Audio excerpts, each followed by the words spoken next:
अंजीरी बेरेडा ठारू केउंझर बोर्डर पर्यंत रास्ता शुभ दिगला। ये रास्ताटी 2200 मीटर बाकी थिला। से बाकी खंडक पूर्णांग हो गले आमर केउंझर को एपट अंचल लोक जावासवाई सुविधा हम।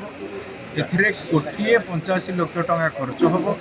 आरटी डिपार्टमेंट कर आज तार शुभ भित्ति प्रस्ताव दिगला एवं ये रास्ताटी तुरंत हेले लोकों काम लगे। सर डुलिया को जो रास्ता रोचे डुलिया जो रास्ता खंडक बाकी अच्छी पाखापाखि ये रास्ता जोड़ा कम्प्लीट है आउ 1 किलोमीटर जो रास्ता हम से डुलिया पर्यंत हो पार।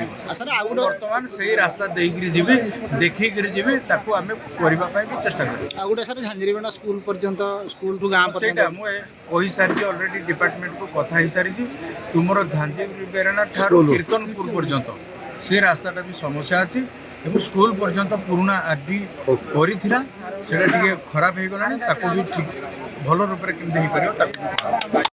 से झांझरीबेड़ा टू केउंझर डिस्ट्रिक्ट बॉर्डर तार एग्रीमेंट कॉस्ट रही 184 लाख।